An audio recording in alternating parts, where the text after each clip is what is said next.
this over here and not tell us you're gonna be on TV. Mom would have had to clean the garage here. Oh, excuse me. You filming that? Yeah, I was.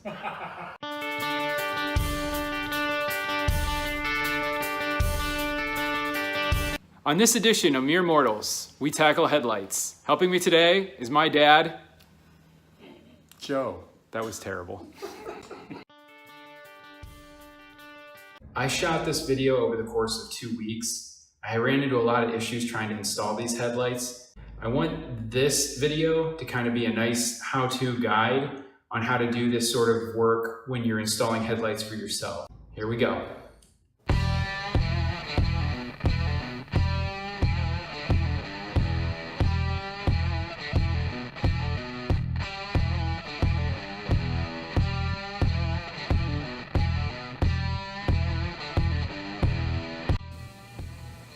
The headlights I've decided to go with are Helix Projector Mk7 style. These headlights are noticeably different than the ones that come stock in my 2017 Volkswagen Jetta GLI. Now the stock headlights have a dedicated bulb for high beam and a dedicated bulb for low beam. In my last video I changed just the low beam, and that low beam bulb was an H7. With this headlight, the bulb fitment is a D2S. And with a bi-xenon bulb, you not only have to have the bulb, but you also have a ballast. You would install the bulb, but then you'd have to drill a hole in the back of the dust cover and do some modification to the headlight in order to get the bulb to fit. I didn't want to do all of that, so I did some searching and I found Lasfit. It's another LED kit. It fits D2S, and what's nice about it is it can handle both high beam and low beam in one bulb. It also has its own canvas built into the fan. I purchased these Lasfit LED headlights off of Amazon. Let's go ahead and we'll open them up. Product manual, input wattage,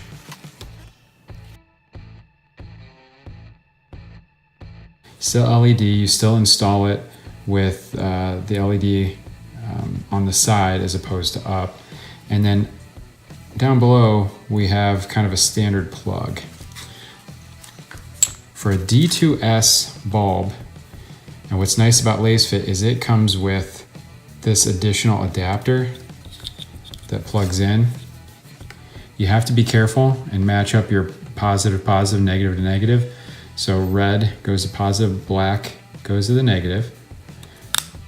If you decide not to go with the Lasfit kit and go with a traditional xenon, you may have to order an H1, H3 to 9005, 9006 retrofit wiring harness. And they're available on Amazon for about $8.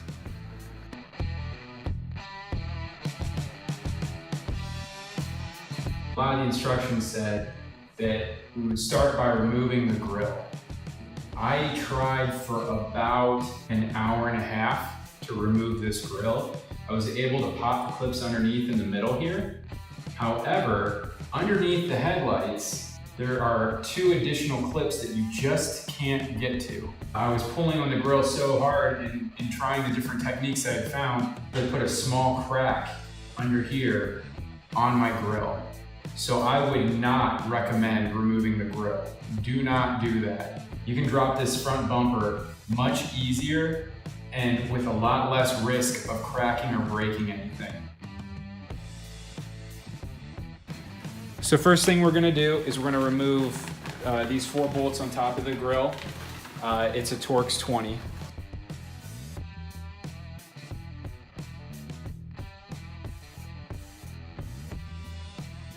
So to take off the bumper, we need to remove these Torx bolts here, here, here, and then we have one way underneath the fender well there, and another one way on this side. So we'll take all those off. So I've made my way around the car. I've done the right-hand side, and I did underneath the front bumper, and I did the top grille. Now I'm working on the left-hand side. And don't forget, we have 3 bolts, or 3 screws. At the bottom here we have 1, 2, 3, and then the 4th one is up inside, holding the bumper and the fender together.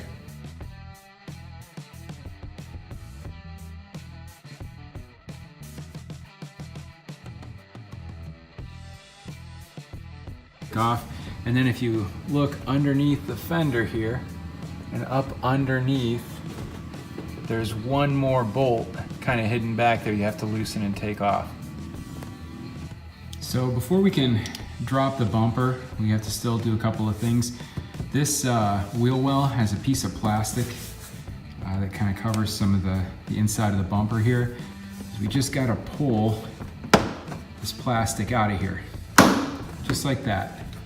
So do that on both sides.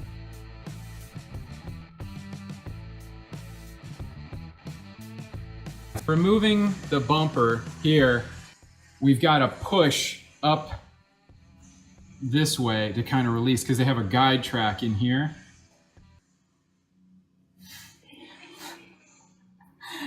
Thanks, Dad. So when you're releasing the bumper, there's actually a guide track back behind here that runs about like this, and we have to push up and move in order for it to come free.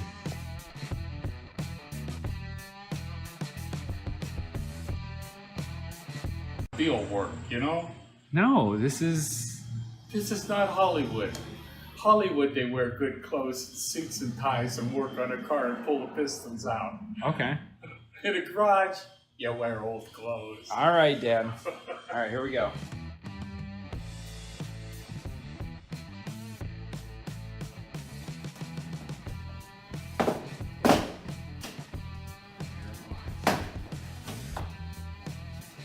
Okay.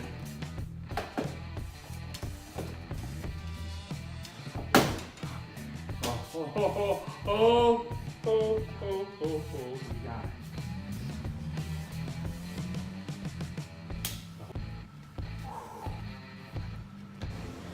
So now that we have the bumper off, we can actually get to a bolt back here that holds on the headlight. It's also an adjuster. And then up top, we have a couple of bolts here that holds on this plate.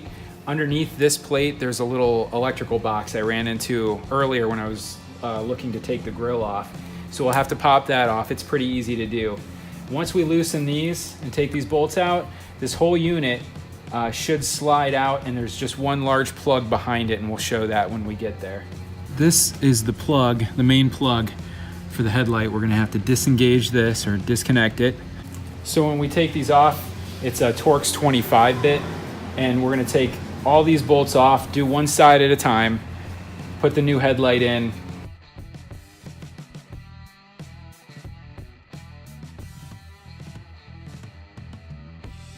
Where's that little pry tool I give you? There. There it is. There we go. So our plate's off. So the only bolts I have left is this bolt down here that I still have to get to, and so we still have to get to that bolt down there.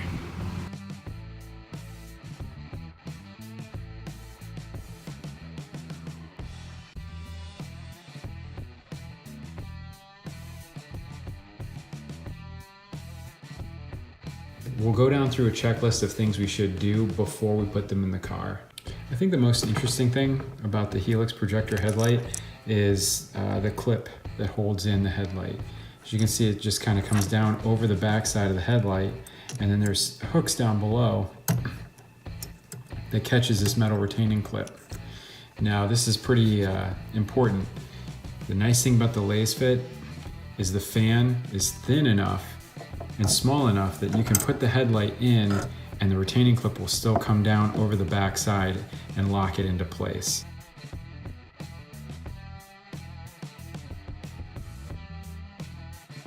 I installed my headlight the first time around in my dad's garage. It was humid, probably like 80% humidity, hot, and I had the dust caps off. So all that warm, hot, humid air had been getting into the headlight. Then I took the car for a test drive later that evening when it had cooled off. 15 minutes into my test drive, I get back, look, and I have condensation inside my headlight. One thing you should do before you install this headlight, take it to a low humidity room. Took this down my basement. I have a workshop down here, and I dragged our really good dehumidifier in here and just took all the moisture out of the air in the room.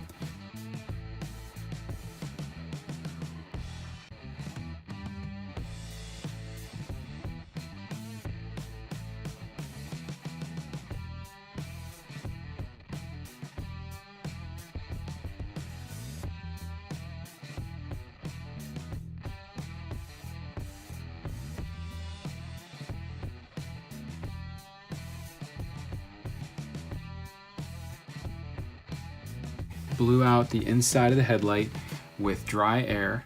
I took off the dust cap for the turn signal, that's what this one is, and that would let the air go in, circulate out, and hopefully I've removed all the moist air that was trapped in there. So what you want to do is you want to wait until everything is cooled off, until the whole headlight is back down to normal room temperature, and then we'll install the Lasfit LED kit.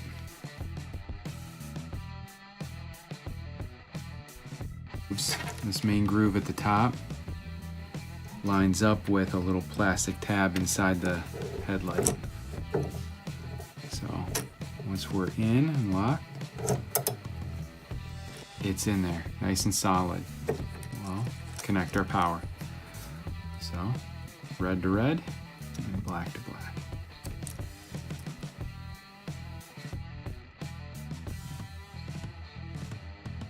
Now we'll put our dust cover on. It's marked with the word top.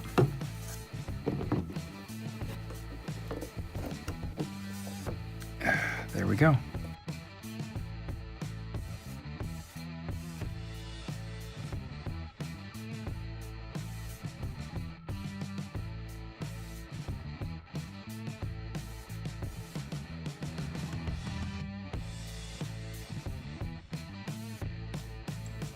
Long bolt through the front one first.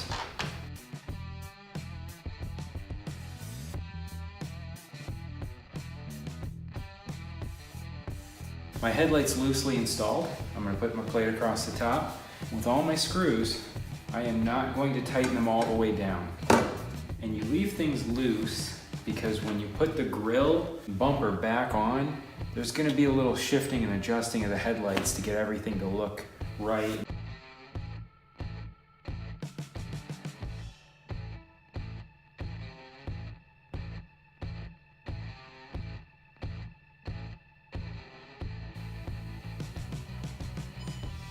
There it is.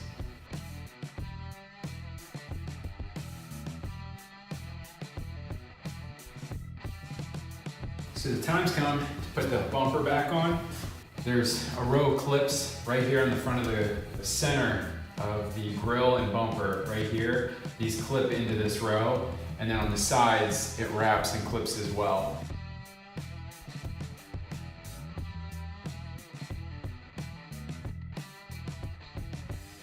So we have a little gap here along the grille, and then we're gonna have a gap up here and around the side. And what we wanna do is we leave the headlight a little loose so that we can get it to line up and close the gaps and make sure that this is nice and flush here.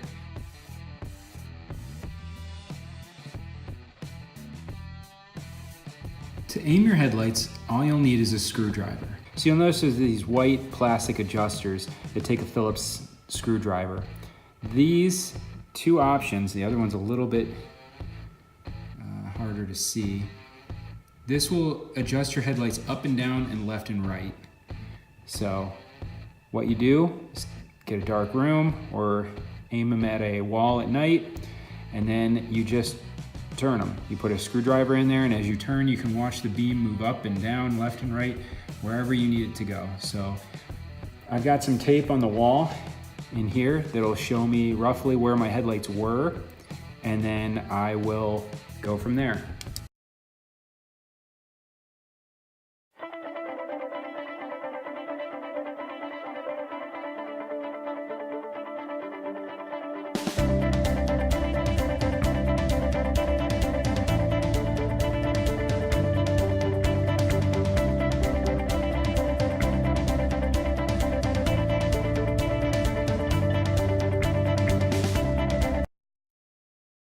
water vapor. Electronics or something's heating up and starting to smoke. So I'm going to turn this stuff off. These headlights got to go back.